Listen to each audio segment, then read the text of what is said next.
Welcome students. Today we will learn a very simple and important program. Write a program in Java to accept a number and check whether the number is perfect number or not. This question has been asked many times in the board examination.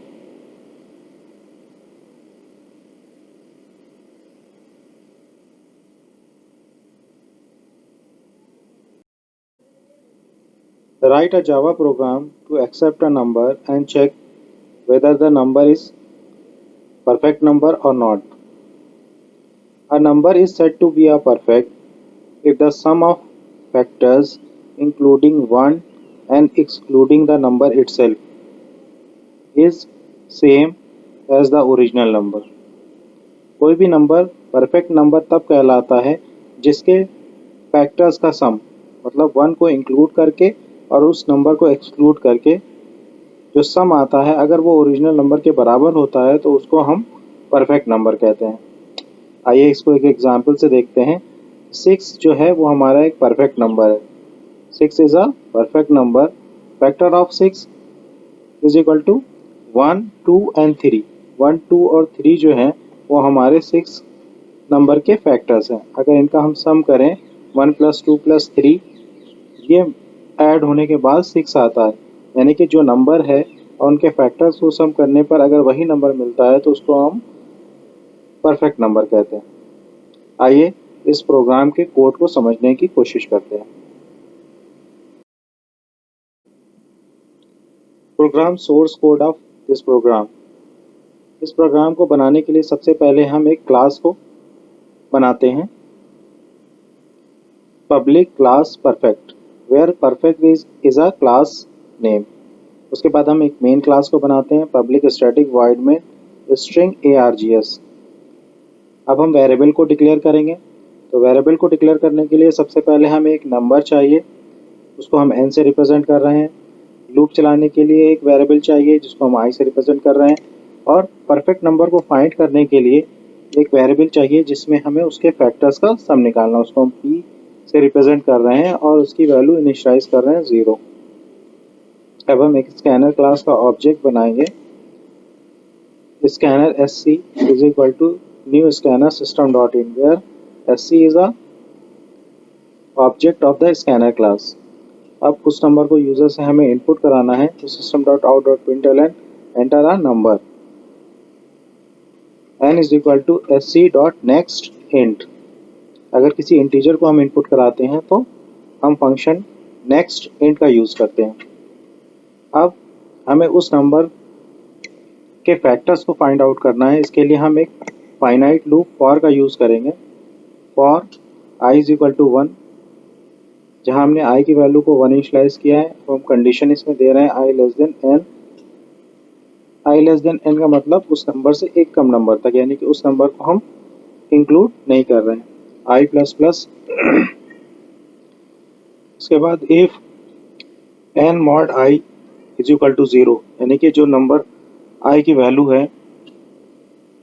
वो अगर i को divide कर रही है तो हम मानेंगे कि वो उसका एक फैक्टर है, उस फैक्टर को हम ऐड कर लेंगे p is equal to p plus i। इस तरह से ये लूप चलता जाएगा और उसके फैक्टर को स्टोर करता रहेगा और एक वेरिएबल में स्टोर सम करता जाएगा। फाइनली जब लूप से हम एग्जिट कर जाएंगे तो हम कंडीशन एक लगाएंगे कि जो n की वैल्यू है, जो ओरिजिनल वैल्यू थी और जो फैक्टर्स के सम करके जो वैल्यू आई है, क्या उनका आपस में सम जो उनकी को क्या वो आपस में एक दूसरे के बराबर है, यानी कि n डबल इक्वल p।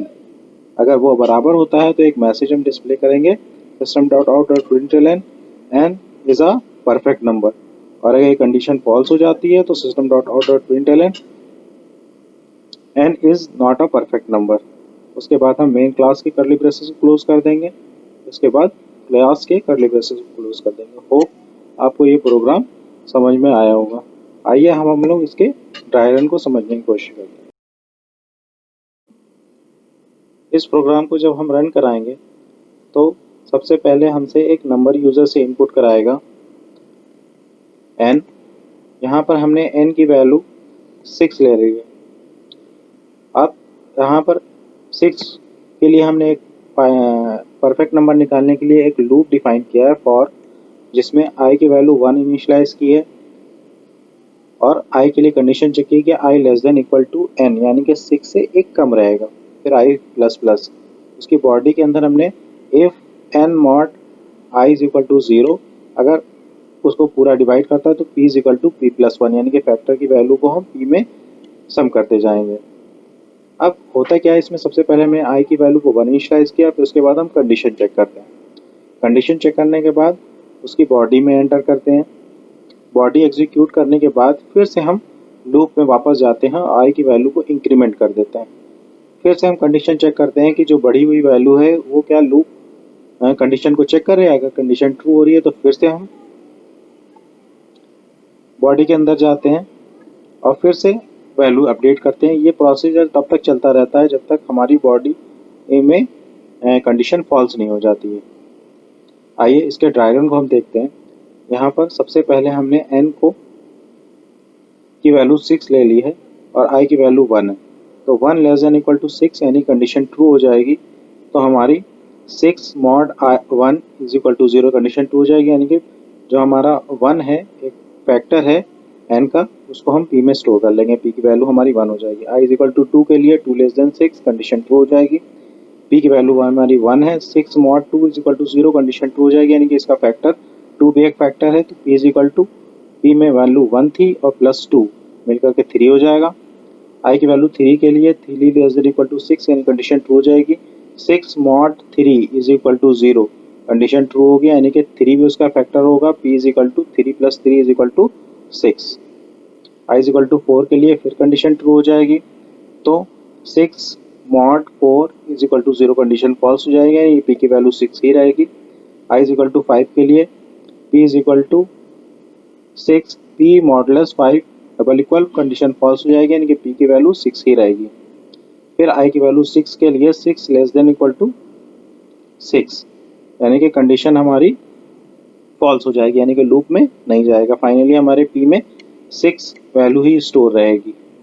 अब हम चेक करेंगे कि n जो ओरिजिनल वैल्यू 6 थी और जो हमारी p परफेक्ट के फैक्टर्स का जो सम आया है, क्या वो आपस में बराबर है। अगर वो आपस में बराबर है तो वो एक परफेक्ट नंबर होगा, else not a perfect number.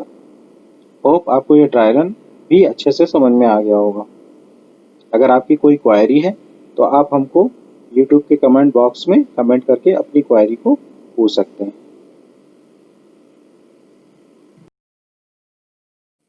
So that's all for today. Hope you liked this video. We will meet in the next part of this video with some more important questions. Till then, bye bye. Stay home, stay safe.